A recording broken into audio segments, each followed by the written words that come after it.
Hi, everyone. Welcome to Psychology and Spirituality, a bridge to better life discussion. During our weekly episodes, we explore the intersection of spirituality and psychology, and as a result, capture timeless wisdom contained in both fields. Hi, my name is Marcia Trajano, and I'm excited to have Jussara Korngold, the program founder and co-host, with me today. Hi, Jussara, how are you doing? Hello, Marcy. I'm doing great, and I'm really, again, very excited for this new journey. It's always so exciting every podcast that we make, and we prepare ourselves and knowing that there will be listeners with us. It's always so exciting. Hello, everyone. Hi, everyone. I would like to invite Josara here with me to work, right? Maybe I can I put my hands here because I feel like we're massaging like a piece of bread, like the dough. We're massaging with thoughts on the mysteries of the human mind and soul. And I invite you, Josara, for all of us here together, understand a little bit more about the profound connection between psychological growth and spiritual evolution. So, Josara, let's go back to the beginning. Is that okay? Let's Yeah. go back to a story that we all know, yet few of us truly understand from the angle that I would like to explore with you today. Let's talk about the story of Adam and Eve. So here it goes, everyone. In the beginning, there was the Garden of Eden, an untouched paradise where everything existed in perfect harmony. Adam and Eve, the first humans in this story, lived without awareness of their individuality, and they existed as one with the divine, right? So there's a sense of closeness and one connection. So as they lived with the divine in the Garden of Eden, they also were free of suffering and conflicts. There was no knowledge for them of good and evil, no sense of separation, only a sense of unity, of oneness. And that sense was also with the world and with each other. I would say it was a time of innocence. But interesting enough, within his story, everything changed with a single act, the forbidden fruit. When Eve took the fruit and she just shared it with Adam, at that moment their eyes were open and they saw themselves for the first time no longer as divine beings, but as, and it's us, right? As you said, as vulnerable, imperfect creatures.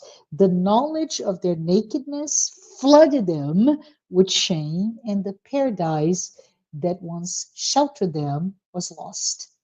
So the expulsion from Eden, and this is an important topic that I would like to perhaps we can talk later, but that expulsion was not a punishment, but something, right? There was the beginning of something much greater and quite beautiful because it is the symbol of the awakening of our consciousness. So it was the start of a journey that we are all going through the same, the journey towards self awareness, individuation, and true understanding. So, if we think about it, Josiah, while Adam and Eve in the story were no longer in perfect unity or synchronicity, or this tangled in their self concept with the divine, they were now separated. They were, because of that sense of being separated, they were forced to navigate the complexities of life, which includes, and we talked about it before, right? It includes suffering, includes joy, but also includes a sense of loss. At the same time, that includes the sense of discovery. So I would like for us to perhaps explore how this myth of Adam and Eve serves as an archetype for the journey of the self.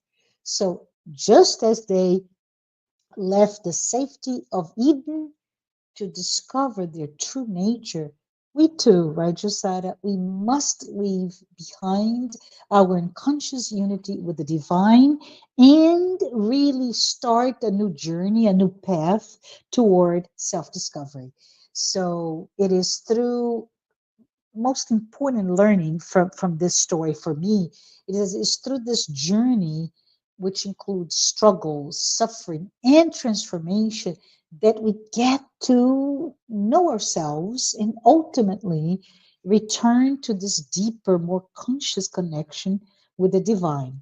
So, Josada, what are your thoughts? I had some questions just thinking about it that come to mind, and maybe we can think about it as maybe some of the thoughts that we can talk about it. Right?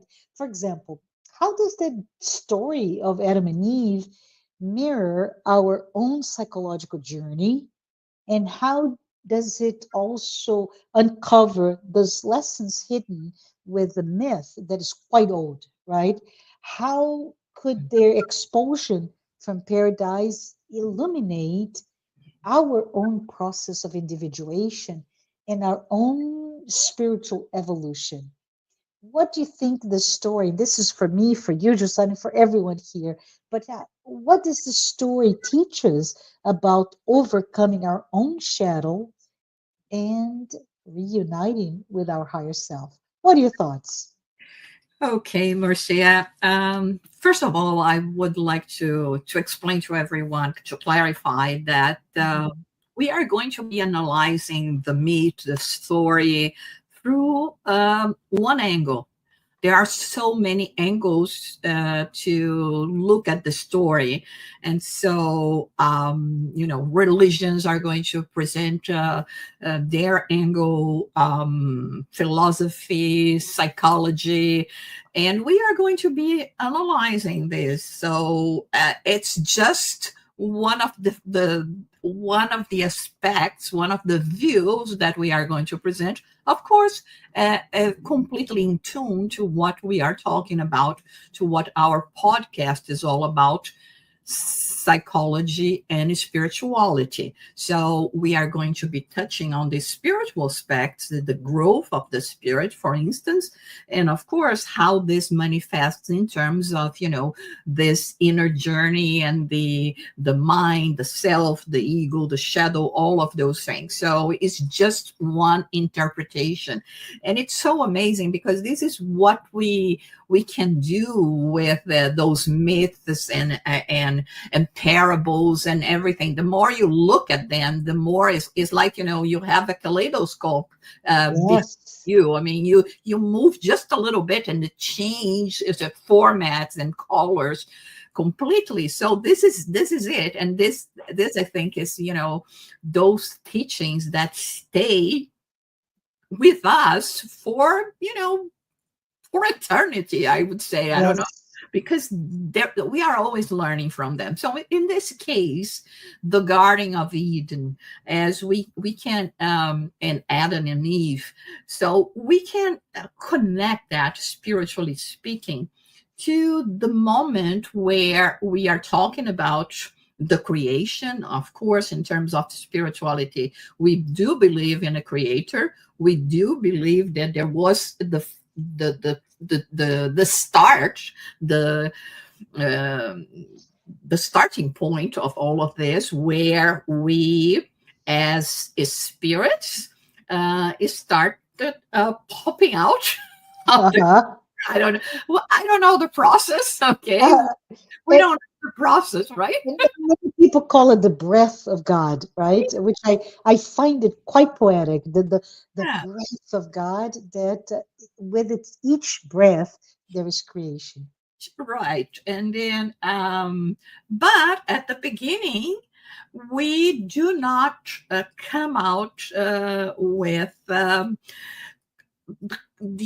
unity, that conscious state that will really help us to understand who we are. Mhm. Maybe we could think about the period of a fetus during a Yes. gestation, right? I Yes. mean, you don't know exactly what you are, what you will become, and what your potential, your Hmm. latent powers, right? So we are in this situation, we are in this transition, that it comes to a point that very much like the birth, we can make a connection here with Adam and Eve. Now it's time for you to leave paradise. Hmm. You are living inside of a sheltered, sheltered by all the protection, no responsibilities, no uh, Hmm. clarity of what was going on. But it comes a moment that you have to take the first breath for yourself. Yeah, yeah. And And even the sense of innocence, right? Because the baby, even after the period of gestation, as you mentioned, and birth, it's that state of complete innocence that to me, Adam and Eve represents mhm, before their awareness of, or what they call the nakedness, right? When they become aware of who they are. And mhm, the child, I think it's about 2 years old, when the child no longer sees herself, himself as mom, right? As one unit with the mother. And then there's this beginning of the sense of their ego and their own personality. That's what I'm thinking about. What are your thoughts? yeah, and that's the process that we can see here Mm-hmm. depicted on the story or the myth of Adam and Eve, where Mm-hmm. we're living completely unaware with no Mm-hmm. responsibility, and everything was provided to them. They had access to everything, and come on, we would call that paradise, right? Yes, I would. You provide everything to me. I have no worries in this world. But it comes a point that you have. This is the reason why we were created to develop, to grow, to go through the path that Carl Jung's will call the path to individuation, and Mm-hmm. that birth, that supposed expelling from paradise Mm-hmm. means finding out about myself. And it's when there is, this split between ego and self, and we start taking note of that, or perceiving that we have, those different sides and different interests that comes to mind at first. And of course, very much like the child, it's the ego prevailing at the beginning, because Mm-hmm. I want things that I think that I need to survive. I'm not worried about the maturity of spirit per se. In Yeah, spiritual terms, we could also say that um, I mean, that could be the famous missing link yeah, that we have when we go, like in spiritism, we do believe that after the creation we go through the phases of vegetable, mineral, animal, until we reach the hominid, hominal stage. And mm-hmm. this is when, let's say, the expelling, the growth. Yes, Now yeah, you have free will. you know, yes. you have to be responsible for your actions actually begin, which we see portrayed very much in the story of Adam and Eve. I don't know if you And want. to me, yeah, and to me, there's something interesting that you bring here, Jussara, which is the expulsion, if you will, from paradise. Really is a symbol of this, the birth, right?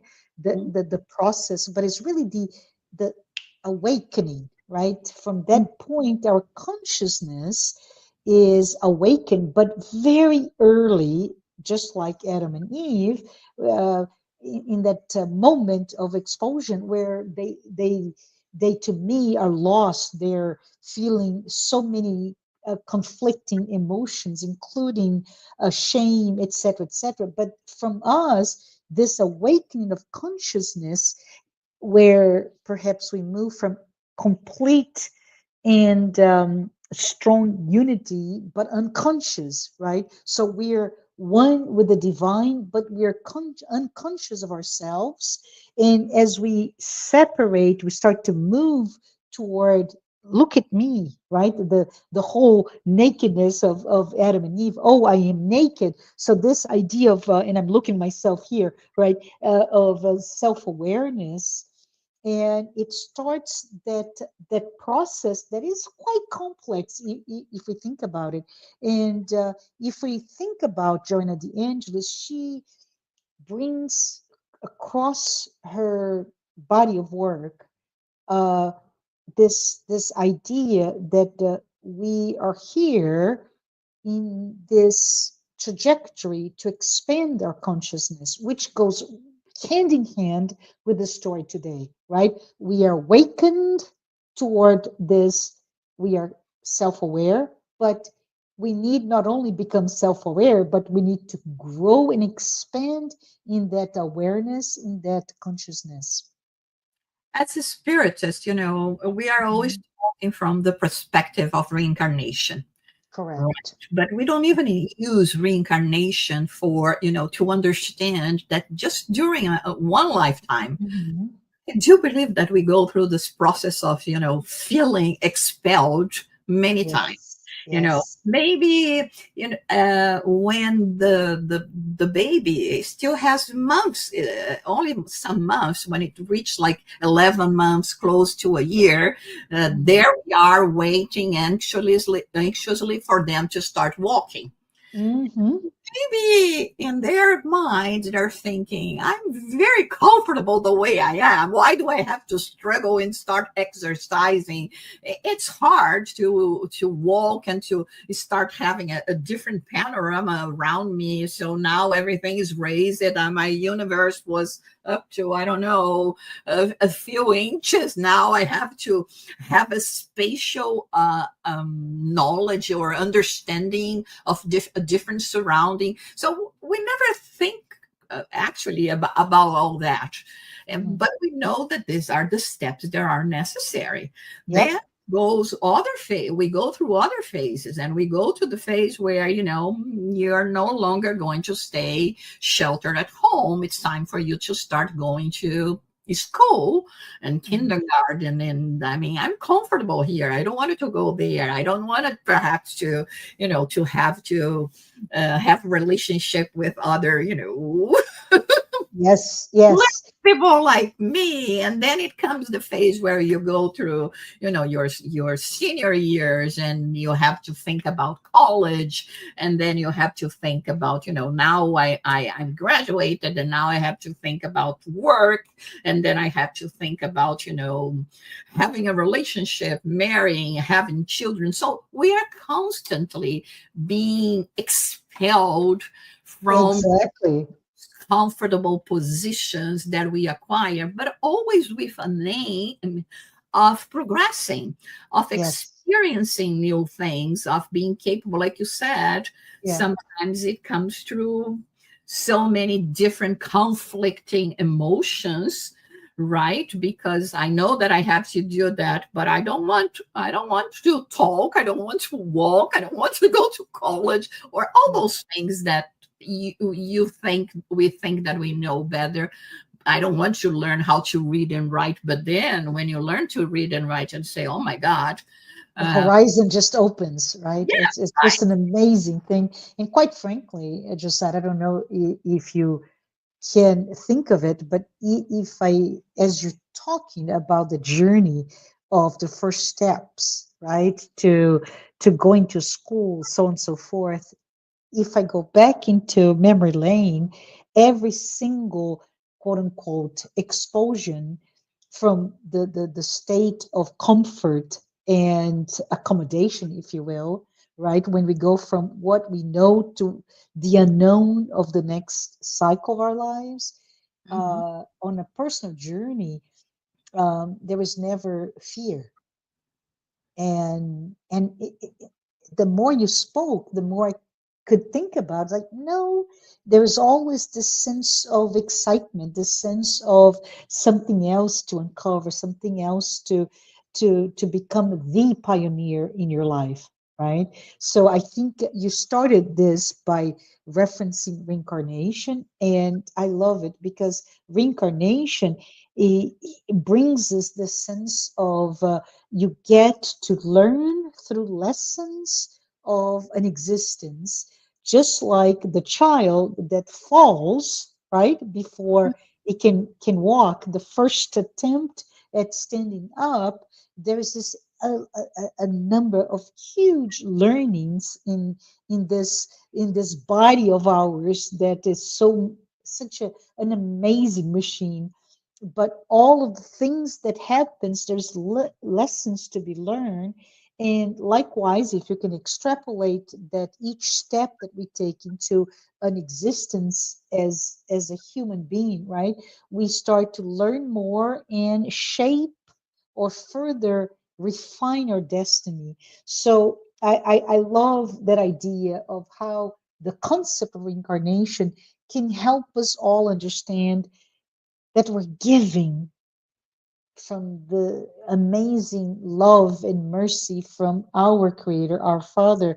We're given the repeated opportunities to self correct, right? And as we self correct, so it's us with us about ourselves, we also grow spiritually through this existence and the next and beyond. So I love it. Maybe if you want to, I don't know if it plays well, but maybe can we talk about how does free will contribute to this ongoing journey of learning and correcting and becoming self-aware or more self-aware with our failings?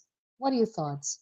Yeah, just to add up to what I was saying before, in the same Mhm, way that when it comes the time for us to attend mhm, school, our parents will, even mhm. force us to go to school if that is the case. You Yeah. know, it's not because of something bad that we did. It's not in the case of Adam and Eve, just the disobedience. It is Mhm, the time for you to go and experience things on your own, to toil on your own, yeah. right? And that will mean that there Mhm, will be experience that will be very pleasant, and others yes. not necessarily.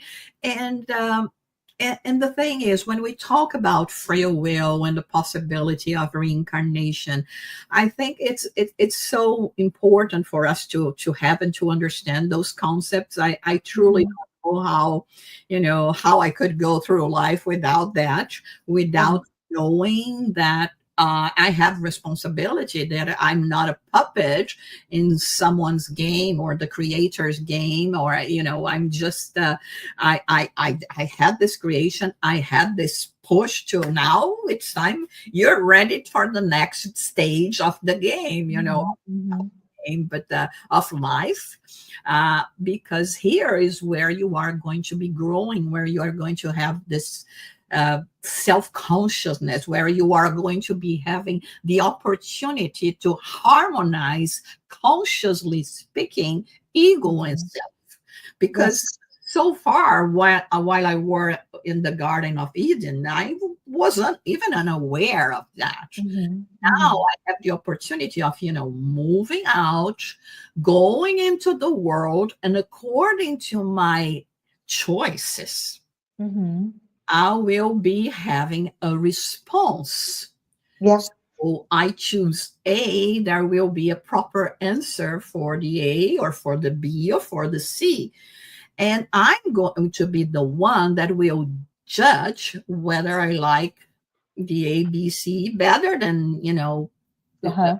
the other, and I'm going to repeat or not those experience. Sometimes yes, because we are still in the process of growing, and we are still very much misguided by our own ego, right? That's right. And as such, right, very naive, very there is a that again that back to that innocence Hmm. driven by ego to get out, right? And become who we think we are, our personality that is created with many different personas that we get it, but it's still a very naive process until we can become truly mature. Those are my thoughts, Josada. That journey, that that initial ego-driven journey, like the baby, right? So self-centered, but we don't look at the baby and go like, as the baby's crying, oh, stop crying, you self-centered being. No, it is there because that's exactly the time that the baby needs to be taken care of, and for survival, it is what he or she needs before it can become to take care of himself, herself, right?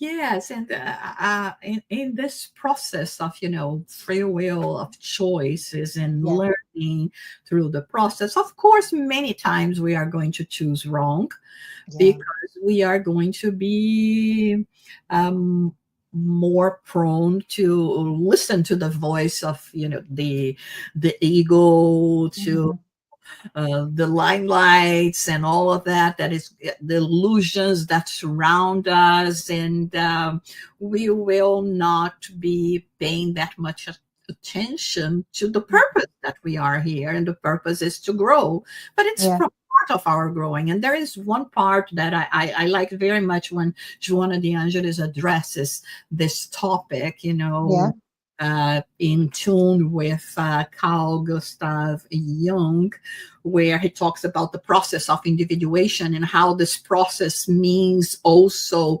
suffering. And, it's removing the layers that are unnecessary for us, that we don't need in this journey. yeah, yeah, Actually, uh, make a bridge in this gap between ego and self, where one is not going to be annihilating the other, but it is yeah. going to be in sync, where we Hmm. have to deal with the abyss. Yes, So you yes. think about the Hmm. bridge. I have one side the ego, the other side the self, and we have to, to work together. And there is this abyss that we call the shadow. And I Yeah, think I like it very much the way Joana de Angelis presents it, because she says in all this process of independence, of growing in this personal development, of self-discovery, of transformation, there is hmm, no way we can go through that without looking at the abyss, hmm, without uh, being aware that, hmm, yes, there is, this shadow, these negative traits, these things that we are trying to bury, not yeah, to, because they will make us feel, like you say, shameful, yes, and hurt, and we want to hide this side of us. But this is where she comes in. She says there is need for the integration of the shadow. We yeah, have to embrace the shadow. I have to know what my weak links are, and how yeah, can overcome them. And there comes choice, there comes hmm, free will, there comes new opportunities for new life, for new reincarnation. Because come on, we cannot do all of that in just one. And I'm so glad. I mean, one of the most wonderful things I think about, when I think about, is being immortal, right? yes, But hmm, sometimes we will feel more this, immortality from the um, being a very imperfect being, right? hmm, I don't think I like it, but we have to look at it from the perspective that I'm constantly growing and yes, constantly learning and having more possibility in this journey to come. hmm, So, depending on how we choose, right, yeah. the free will, we can tell for sure that the next incarnation is always going to be better.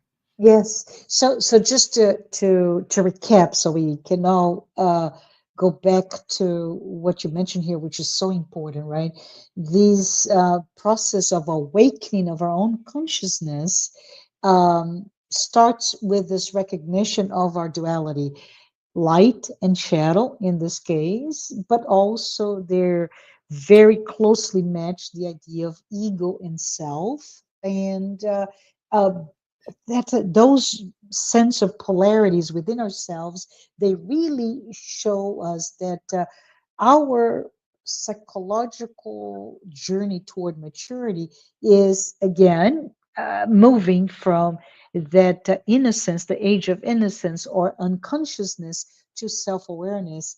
And that's when, as you mentioned, Josada, talking about shadow work, or simply put, in other words, to push us to confront the parts of ourselves that we've repressed or denied, most likely because of guilt or shame or things that we don't accept based on our egoic construct. So for me, Josada, that integration, the work that we do to integrate our shadow is really essential for our transformation, because it is exactly, and it's quite uncomfortable, by the way, but it's exactly doing that that will allow us to start to embrace the full spectrum of who we are, right? So, fears, anxieties, worries, all of our flaws,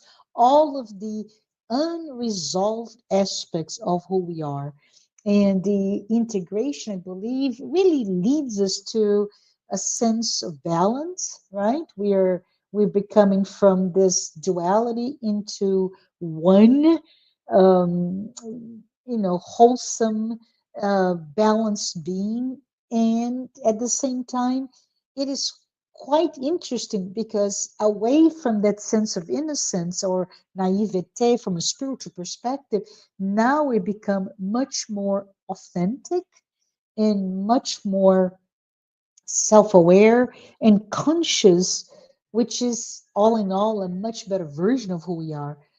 So I love what you're saying, that the need to confront the deep, right? Because it's quite deeply buried sometimes. Those parts of ourselves that we don't want anybody to see, we don't even want ourselves to see, but the process that requires so much courage is one that may feel like it's fraught with missteps, fraught with sense of failure, right? Oh, I can't believe I'm being this. But that's when we start to exercise self love, self forgiveness, and embracing all that we are as a whole. Yeah, you see, when again talking about Adam and Eve, Yeah. uh, when the with this movement outside of being expelled, so to say, from the Garden Hmm. of Eden, they recognize this shame and Yeah. vulnerability that they had, which exactly represents this shadow rising into consciousness. Correct. Just past week, a friend of mine called me. She needed to Hmm. talk to me, and actually, she wanted to confide in me because I believe this is something that happened with all of us that are trying to become better people. And Hmm. especially in this field of spirituality, of, Hmm. acquiring new values. So there will come a time that we will have to find in ourselves and to leave contradictions, and Yeah. that's what was happening to her. She was telling me and narrating to me about an experience that she had, that she Hmm. had to confront this shadow side. And she said, listen, I don't know why I reacted this way. I don't think this way. I don't want to be this person. Uh huh. Oh, and I was so surprised with my reaction. And at the same time, she was beating up herself Yeah. because how could she, with all the knowledge and understanding and trying to become a better person, still Yeah. feel the way she was feeling. And it was, Correct. and I said, you know what? I was just reading this chapter, the book of Joanna de Angelis, Uh and huh. she's the one that is going to give you the answer, because she's talking about the integration of the shadow. And what does this mean? It means there is no point in us just trying to beat up ourselves. It's just going to put you down. uh, Yes. we have to be, the self-awareness cannot, and transformation and inner transformation cannot help Yeah. unless we reconcile this thought in our mind that yes, there are many um, shadowy traits that we Yeah. still carry within Yeah. ourselves. We are learning, sometimes not as much as we feel this way, but society taught us. Before, let's say, society wouldn't care if a nobleman would just kill a peasant. Yes. Sarah, it's absolutely right. Yeah. If you saw that, it would Mhm. be absolutely normal. But now, of course, just by saying it out loud, it makes me feel nauseated, because how come? It's a human being. Mhm. It has Yeah. nothing to do with the economical position you're in. So we carry within ourselves so many of those values that we have learned. I mean, Yeah. this is the right way to proceed. But now the ways are changing, and we have to change, but we don't change overnight. And this is the suffering, because old habits die hard, right? Yeah. That's Yes. the process. So the suffering here of this discovery of ourselves, it's actually working in our favor. It's not a punishment. It's Yeah. to make us become each time more aware Yeah. of what we are and what should be the new ways in accordance with his spiritual values. Yeah, absolutely. I wanted to maybe, for a little bit more academic here, Jussara, but maybe spend a few minutes talking. How does, for example, this myth, this story, right, of Adam and Eve, relates or is seen from a religious or from a psychological, basically a Jungian uh, understanding of the myth, and how spiritism does in questions such as that we find in the Adam and Eve, right? Self-discovery, individuation, or even spiritual evolution. Do you have any ways to explain to me and to everyone here today how do they compare between those three perspectives? Is there Yes, anything that you could maybe bring to us? we have some concepts that we could be analyzing uh, Mm-hmm. this perspective. And Mm-hmm. in the case of primordial state, for instance, in the biblical narrative, we have like the existence of Eden, the unconscious unity with God, no Mm-hmm. knowledge of good and evil. Yeah. Jung, Jung would go and say about the self, this Mhm, that exists in this state of unconsciousness, and how mhm, we have the potential to go to mhm, grow. And in terms of spiritism, we talk about the spirit as being created, simple, and unenlightened, and have mhm, possibility of reincarnation. So the shame and awareness of nakedness, for instance, we can talk mhm, about vulnerability that is recognized in terms mhm, biblical narrative. All of a sudden they became they had shame of who they were. And mhm. Jung, he talks about the anima and animus, which is very interesting, and Yeah. so personality and psychological conflicts that we may have. And in spiritism, as we go through those reincarnations, that we are going to be recognizing the imperfections that we have and the misdeeds we committed in the past. So there are, the That's very interesting. Those how each the same concept, right, is seen differently, but they complement each other, right? yes, like for instance, the shadow. So the Mhm. serpent represents the shadow, right? We Oh, I love it. don't Uh-huh. blaming the serpent, that Uh-huh. unknown being, right? Uh-huh. I mean, there is Uh-huh. a serpent there that the serpent gave you the apple, but I cannot bite for you. That's right. So That's that right. is the Yeah. first sign of free will. When I got the apple and I knew this was a forbidden fruit, I knew it. I chose. That is the first moment where we see, the missing link, the growth, and the same thing for Adam. Uh, Hmm. Eve presented to him the same way that the serpent presented to him, but he was the one that would decide to bite and to Yeah. swallow the apple, right? Yeah. So, uh, in Jung, we see that the shadows represent this unconscious aspect, this repressed instinct. So, we want, Mhm. like, this case that I was talking about, this friend, she wanted to repress that emotion. This is bad, stay Mhm. hidden. You're Mhm. not going to solve the problem if you do Yeah. that. You Yeah. have to recognize that there is something there. And in spiritual terms, the shadow can be all these karmic burdens, the past actions that we bring with us. And many times we say, oh, I cannot be responsible for the things I did in the past. I love it. Yes, I love it.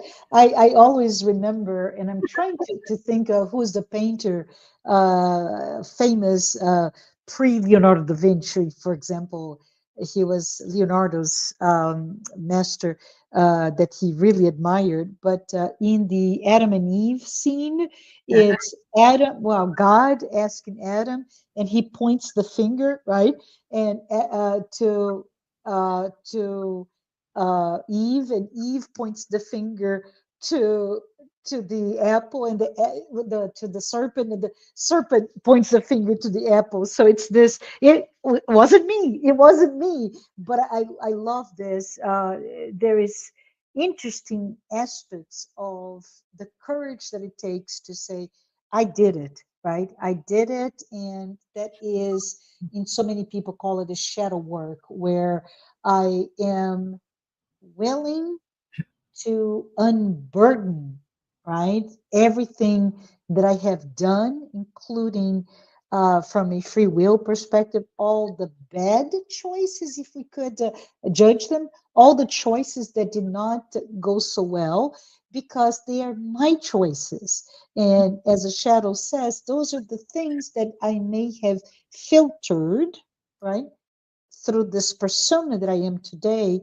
But because it is me, by repressing those parts of myself, I am actually living in conflict with who I truly am.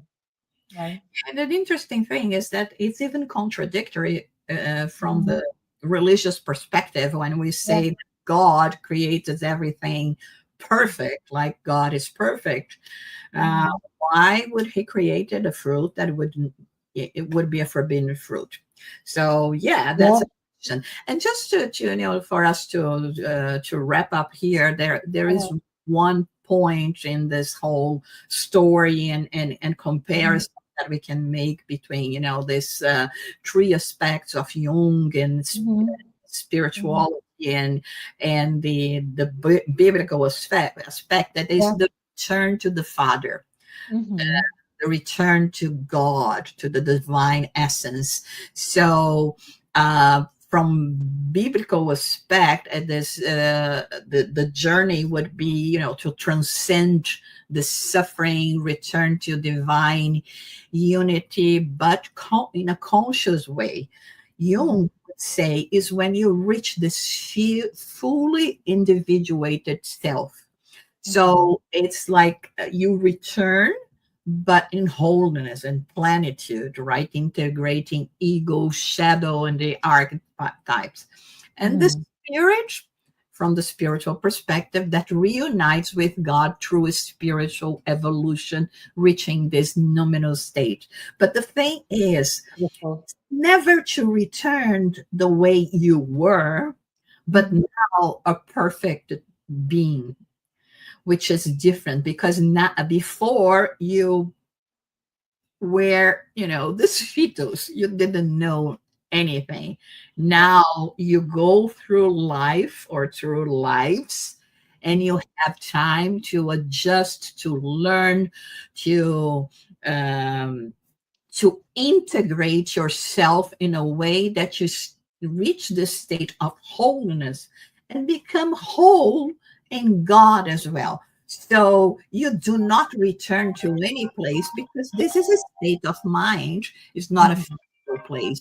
So the Mhm. Garden of Eden is not a physical place. Correct. The start Mhm. point of the spirit's journey into this process of individuation. Oh, beautiful, beautifully said. Unfortunately, we are at the end of our time together. So maybe if I try to restate all the really great nuggets of knowledge that you provided to all of us here, Jussara, I would say that the journey of self discovery and transformation. Um, as exemplified in the myth of Adam and Eve, they do mirror, they express our own path of individuation as per Carl Gustav Jung, right? And from a spiritual perspective, it's all about our spiritual growth as spirits, immortal spirits. So the idea here is that when we face our inner struggles, we are able to embrace the integration of our shadows. And as a result, we're able to learn from all the challenges that life presents to us, all the things that gives us gray hair and all the wrinkles, right, as we grow old. It's just really each challenge that we face, we overcome, we transcend the prior state, that comfort, the place of comfort that we were before, and we become, there's an expulsion to the next, from one paradise to the next. But it is that path that makes us move toward greater and greater self-awareness. And I love the concept of realignment with the divine. So when we evolve, we contribute now no longer in the egoic, self-centered, childlike, naive, innocent being that we were, but we start to contribute to this collective transformation of society, right? We demonstrate that the changes that must be attained begins within each step. So I know that Jesus, for example, as a beam of light, he was able to transcend suffering. He was able to balance his ego and his self, right? And he ultimately was able to create this amazing ripple effect that led to a much more compassionate and harmonious world. All we have to do is look before and after Jesus. But all of those questions are questions that we should think to ourselves: how can I, in my own very personal, very individual journey, can do the same? How can I look at each thing that comes toward me as a challenge, or my own self doubts, my self questions? How can I use them to be able to embrace and learn and forgive if necessary? But Josada, because at the time, I just want to say to all of you, thank you for being here. And for all of you who are there, thank you, especially if this was the first time that you're here with us today. Please note that the Psychology and Spirituality weekly talks are based on the works by Joanna De Angelis. And we do hope that you're able to, I don't know, expand your own concepts, both spiritual concept as well as a psychological concepts to understand and look, and in this case, look at this biblical passage and start to compare them from different lenses. I want to say thank you all, but especially I want to thank our sponsors, Mansão do Caminho, the United States Spirits Federation, the International Spiritist Council, and AMI Brazil, the Brazilian arm of the Medical Spiritist Association. We'll be back next week with another episode. And I just want to say thank you for being here with us. So long, everyone. Bye, everyone.